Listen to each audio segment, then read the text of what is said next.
morning, students. RPS Public School.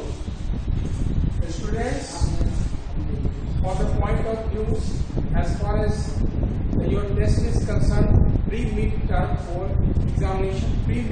examination is going to be held now. So, I have selected some questions for you to prepare yourself well for the coming pre-midterm exam. Pre-mid-term exam से concern मैंने कुछ questions extract किए हैं। कुछ students ने हमें कहा भी था सर कुछ क्वेश्चंस को करेक्शन थोड़ा दे दीजिए ताकि हम उसको तैयारी कर सकें, तो मैंने कुछ करेक्शन किया है क्वेश्चंस का, उसको आप लोग ध्यान से देख लीजिए। सेक्शन 1 चैप्टर है हु एक दर्शन, ठीक है। Answer the following questions. Number 1 question है what does mykos mean in Greek, यानी ग्रीक में माइकोस का मीनिंग क्या होता है, ठीक है। उसका मीनिंग है माइकोस इन ग्रीक। ग्रीक है, ग्रीस कंट्री है, ग्रीस देश है। ग्रीक देश के जो उसका जो लैंग्वेज होगा ग्रीक, जैसे इंडिया का लैंग्वेज क्या होता है, इंडियन लैंग्वेज, तो उसी तरह ग्रीस कंट्री का जो लैंग्वेज है वो ग्रीक है। वो माइकोस जो ग्रीक में ग्रीक वर्ड है, इसका मीनिंग होता है स्टोरी और स्पीच, ठीक है। दूसरा क्वेश्चन का कलेक्शन है how does the solar eclipse occur. सूर्य ग्रहण, सोलर एक्लिप्स का मतलब क्या होता है, सूर्य ग्रहण। सूर्य ग्रहण कैसे होता है, अभी कल आपको सूर्य ग्रहण हुआ था, तो सूर्य ग्रहण होता कैसे। तो सूर्य ग्रहण का एक तो हमारा मिथ है, एक हमारी परिकल्पना है, पुरानी सोच है, उसके बारे में बताएंगे। और एक जो अभी साइंटिफिक कॉज जो है वो क्यों होता है सूर्य ग्रहण, उस सूर्य ग्रहण के सेंस में जो साइंटिफिक कॉज जो आता है उसके बारे में आप समझिए। ये सूर्य ग्रहण होता है when the moon comes between the sun and the earth. जब मून जो है अर्थ और सन के बीच में आ जाता है, ठीक है, तब वो सूर्य ग्रहण होता है। कैसे, it blocks our view of the sun. जो हम सन को देखते हैं वो व्यू को रोकता है कौन, मून रोक देता है। क्यों, क्योंकि मून हमारी यानी अर्थ और सन के बीच में आ गया हुआ है। तो हम जब मून को देखना, जैसे आपके सामने कोई खड़ा हो जाए तो आपके पीछे वाले जो आदमी खड़े हैं उनको आप देख पाएंगे, नहीं देख पाएंगे। उसी तरह ये कॉन्सेप्ट है। मान लीजिए ये सन है, ये सन हो गया, ये अर्थ हो गया, और ये मून है। तो अर्थ पे हम लोग हैं, यहां से जैसे ही सन को देखते हैं हम देख नहीं पाते क्योंकि ये अर्थ और सन के बीच में मून आ जाता है, जिसके कारण से सूर्य ग्रहण लगता है। क्योंकि इसके व्यू को हम, सन के व्यू को हम यहां से नहीं देख पाते हैं। जब जैसे ही मून हटता है तो फिर सन का व्यू आना शुरू हो जाता है। ये एक खगोलीय घटना है, ठीक है, इसका साइंटिफिक कॉज यही हुआ। तो ये आंसर हो गया। नंबर 3 में देखिए what is the Indian myth about an Eclipse. अब इंडियन मिथ क्या है, जैसे हमारे पौराणिक समय में क्या लोग समझते थे, क्योंकि हर कॉज के पीछे, हर कहानी के पीछे कहानी छिपी रहती है। तो ये कौन सी कहानी थी, तो ये कहानी तो बहुत पहले वाली बात थी। साइंटिफिक कॉज तो मैंने अभी बताया। पहले की कहानी क्या था, द डेमोन राहु। राहु केतु का नाम आप लोग सुने होंगे। राहु केतु में क्या है, राक्षस का रूप था, ठीक है ना। तो उसकी कहानी थी कि जब समुद्र मंथन हो रहा था तो उस समय जो अमृत निकला, तो अमृत जैसे ही निकला तो उसमें क्या हुआ कि राहु और केतु जो थे उन्होंने उस कलश को, अमृत कलश को उसके पी लिया, उसको अमृत को पिया। जैसे पीने लगे तो देवताओं को पता चल गया अरे ये तो अमर हो जाएंगे। तो क्या किए, विष्णु ने क्या किया, उनका धड़ सब धड़ से अलग कर दिया। तो क्या हो गया, धड़ गर्दन तक आते आते तब तक बॉडी का जो लोअर पोर्शन है वो अलग हट गया। तो राहु का जो सर है, ऊपर का पोर्शन, वो जीवित रह गया क्योंकि वो अमृत वहां तक जा चुका। वही यहाँ पर बता रहा है द डेमोन राहुस हेड। जो राक्षस, जो डेमोन क्या होता है, राक्षस, राहु का जो हेड था वो continues to move through the sky, वो आकाश में हमेशा घूमता रहता है। क्योंकि क्यों? Through the sky chasing the sun and the moon, वो सन सूरज को और मून को गुस्से में, एंगर का मतलब गुस्से में उसका पीछा करता रहता है, कहां पर सन है, कहां पर मून है, ठीक है। और ही कैचेस देम, वो क्या करता है, उसको पकड़ लेता है। ये हमारी ये कल्पना है, ये मतलब बहुत पौराणिक कल्पना कहेंगे इसको, ठीक है, जो फिर फैक्ट नहीं है ये। The catches, he catches them and swallows them to cause an eclipse. अब क्या करता है वो? स्वेलो का मतलब क्या होता है? निगल जाना। वो क्या करता है? सूर्य ग्रहण लगता है, चंद्र ग्रहण लगता है, तो राहु क्या करता है? सूरज को अपने गले के अंदर रख लेता है। तो उससे क्या होता है? पौराणिक कल्पना क्या थी कि जब राहु उसको निगल जाता है सूरज को, तो सूर्य ग्रहण होता है, क्योंकि सूर्य हमको दिखाई नहीं देता है, ठीक है। और फिर उसके गले से जब वो बाहर निकल जाता है तो फिर सूर्य ग्रहण खत्म हो जाता है। या चंद्रमा उसके गले से जब बाहर आ जाता है तो चंद्र ग्रहण खत्म हो जाता है। तो ये पौराणिक कल्पना है और ये आज की कल्पना है, ये साइंटिफिक कॉज, ठीक है। इसको आप लोग देख लेंगे, नोटबुक में उतार लेंगे और उसको समझ लीजिएगा, क्योंकि इम्पोर्टेंट हो सकता है ये आपके लिए बेनिफिशियल हो, इसलिए मैं और क्वेश्चंस दे रहा हूं इससे कंसर्निंग।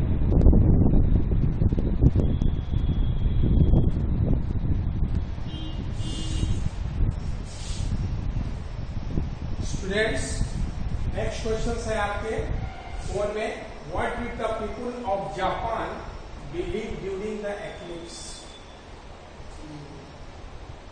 एक्लिप्स के समय, ग्रहण के समय में what did the people of Japan believe, जापानियों का क्या बिलीव था। ये पौराणिक बातें हैं, जैसे इंडियन मिथ है कि राहु के वजह से जो उसको चांद और सूरज को पीछा करते हुए उसको निकल जाता है, फिर उसके बाद जब वो बाहर आते हैं तो इक्लिप्स खत्म हो जाता है। उसी तरह जापानीज मिथ में क्या था वो आप देख लीजिए।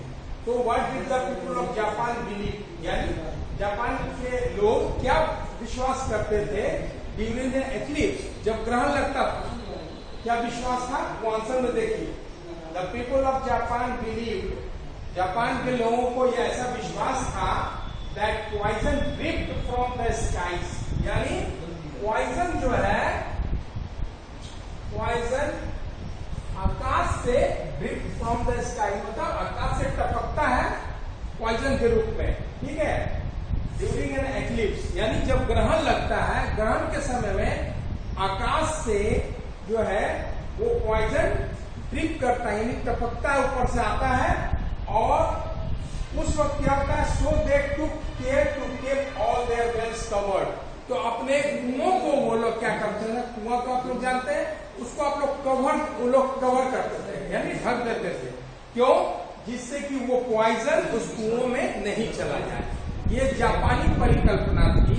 जब ग्रहण लगता था उस वक्त ये लोग क्या सोचते थे, क्या सोचते। नेक्स्ट में है, how is the word myth originated. ये वर्ड, ये क्वेश्चन आप लोग खुद से बनाएंगे, सेक्शन 1 वेयर द सन का, ठीक है। नंबर 6 क्वेश्चन है, which fiction is regarded as a type of modern myth. ये भी आप अपने से क्वेश्चन बनाएंगे। तो जो कुछ स्टूडेंट का कहना था कि भाई चैप्टर का क्वेश्चन नहीं है, थोड़ा सा कैसे बनाएंगे, तो हमने उनके प्रॉब्लम को भी शॉर्ट आउट किया है। और प्लस ये सब जो भी क्वेश्चन हमने दिए हैं वो प्री मिड टर्म एग्जामिनेशन के पॉइंट ऑफ व्यू से ये सब इम्पोर्टेंट है। आप लोग ठीक से देख लीजिएगा, ठीक है, ताकि आप लोग को बेनिफिशियल हो। इसके अलावा एक और चैप्टर है सर्टरी पोएम का, वो भी पोएट्री का मैं कुछ क्वेश्चंस दे रहा हूं, उसको आप लोग देखेंगे सर्टरी का, ठीक है। जस्ट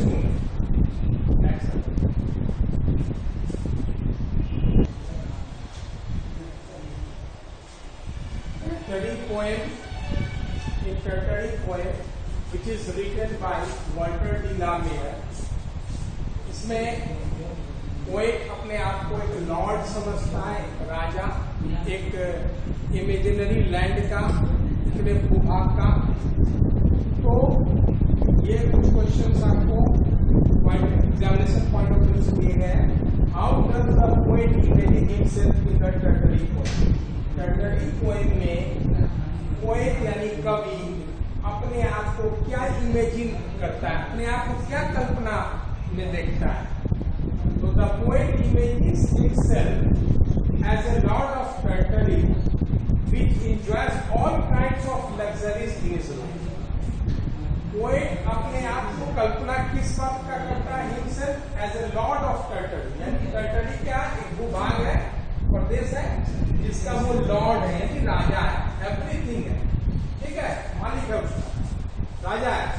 विच इंजॉय, और राजा की बहुत सारे इंजॉयस करता है वो किस चीज का? ऑल काइंड्स ऑफ लग्जरी, जितने भी विलासितापूर्ण जीवन के चीज होते हैं वो सारी चीजों को वो इंटरटेन करता है पोएट, ठीक है।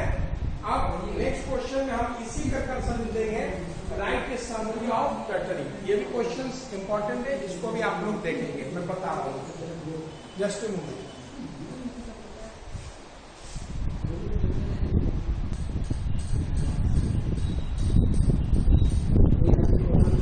Right a summary of the poem Tartary. इसमें in this poem the poet imagines himself the honor of a rich and fertile territory, यानी टेरिटरी जो है वो एक इमेजिनरी लैंड है जिसका वो राजा बना हुआ है, और एक राजा को कौन सी सारी सुविधाएं होती है, कितने लग्जरीज होते हैं, कितने वो इंटरटेन करता है अपने लाइफ में, एक राजा का जो शान और शौकत होती है, उसके बारे में आपको समरी में देना है। तो in this poem the poet imagines himself, इस कविता में कवि अपने आप को किस बात का कल्पना अपना इमेजिन करता है? The honour of a rich and fertile territory, एक ऐसा प्रदेश का राजा जो कि काफी उपजाऊ, फर्टाइल क्या होता है? बहुत उपजाऊ भूमि का, और रिच और काफी धन वाला राज्य, धन वाले प्रदेश का वो राजा है। Where every desirable item is available. There's a desirable item का मतलब होता है जिस तरह की भी सुविधा वो राजा चाहता है वो सारी सुविधाएं उस लैंड पर उपलब्ध है। ये आपने स्टैंजास में देखा हुआ टेरिटरी का कि जितनी भी सुविधाएं एक राजा को मिलनी चाहिए वो सारी सुविधाएं यानी डिजायरेबल आइटम्स हैं उस लैंड में, मानी किसी बात की कोई कमी नहीं है, is available. He will live in a palace furnished with luxurious items or furniture, यानी अब एक राजा का फर्नीचर कैसा होगा, एक राजा का महल कैसा होगा, एक राजा का सोने का बेड कैसा होगा, ये सारी चीजों को परिकल्पना किया गया। ये इमेजिनेशन है, ये इसमें पोएट ने अपना आपको इमेजिन किया कि मैं ऐसे प्रदेश का राजा हूँ यहाँ हर तरह की सुविधाएं हैं। Furnished with luxurious items of furniture like Ivory bed. Ivory bed होता है, आइवरी बेड क्या होता है? वो जो हाथी दांत से बना हुआ जो बेड है, आप हाथी दांत आप लोग जानते हो कितना कीमती होता है, उसके दांत से बना हुआ बेड कितना लग्जरीज है, सोचिए। एंड गोल्डन थ्रोन, और जो गद्दी है जिस पर राजा बैठता है वो एकदम सुनहला है, सोने से बना हुआ है। तो आप beautiful peacock will spread their wings, और वहां पर क्या है? बहुत सुंदर पीकॉक है जो अपने पंखों को फैलाए हुए उस विंग्स पे या वहां पर थ्रोन के ऊपर में, ठीक है। And will decorate his court, और उस कोर्ट क्या होता है? राजा का दरबार, और राजा का दरबार को एकदम डेकोरेट किए हुए इस मोर से, पीकॉक से। There will be tigers in the forest of his imaginary land, और उसके एक कल्पना में ये भी है कि एक टाइगर होंगे जहां पर उस इमेजिनरी लैंड में बाघ भी होंगे, जहां पर वो हो सकता है वो फॉरेस्ट में जाए, वहां शिकार करे, वहां देखे जो राजा का जो शौन शौकत आता है वो करे। तो ये सारी चीजें, इसके अलावा और भी सारी बातें आप इसमें ऐड कर सकते हैं अकॉर्डिंग टू द पॉइंट। तो this is a very important thing as a point of views as far as your pre-mid-term whole examination is here. So pre-mid-term examination is going to be as तो उस हिसाब से ये आपको questions ये भी बहुत ही इम्पोर्टेंट है। कुछ और क्वेश्चंस हैं जिसको आप लोग देख लेंगे। जैसे कुछ क्वेश्चंस आपको दिए गए हैं, मैं दे रहा हूँ, उसको आप लोग उतार लेंगे, ठीक है।